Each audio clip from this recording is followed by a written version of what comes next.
एक समय की बात है। एक घने जंगल में शेर सिंहत रहता था। वह बहुत ताकतवर था और जंगल का राजा भी था। लेकिन एक दिन वह बीमार पड़ गया। बीमारी की वजह से वह शिकार नहीं कर पा रहा था। जंगल के जानवर रोज डरते रहते थे, अगर शेर भूखा रहा तो हम में से किसी को पकड़कर खा जाएगा।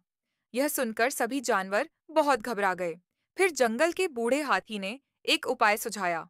क्यों ना हम हर दिन बारी बारी से कुछ भोजन लेकर शेर के पास जाएं। इससे वह हम पर हमला भी नहीं करेगा। सभी जानवरों ने यह बात मान ली। अब हर दिन कोई न कोई जानवर शेर के पास भोजन लेकर जाता। एक दिन बंदर फल लेकर गया, अगले दिन हिरण घास लेकर गया, फिर सूअर कुछ जड़ों के साथ गया। धीरे धीरे शेर की हालत ठीक होने लगी। लेकिन फिर क्या हुआ?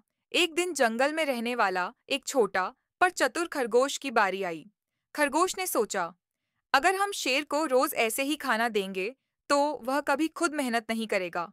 उसे ठीक होना चाहिए और वापस जंगल की रक्षा भी करनी चाहिए। खरगोश एक योजना बनाता है। खरगोश जानबूझकर देर से शेर के पास पहुंचता है।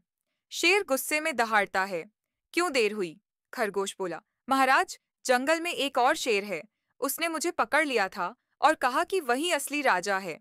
सिंह भड़क उठा। कौन है वो दुस्साहसी? मुझे दिखाओ। खरगोश उसे पास के एक गहरे कुएं के पास ले जाता है।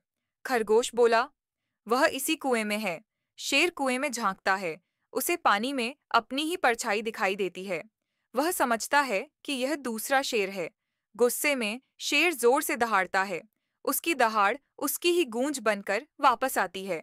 शेर और भड़कता है, मैं ही राजा हूँ। और गुस्से में वह कुएं में छलांग लगा देता है और बाहर नहीं निकल पाता।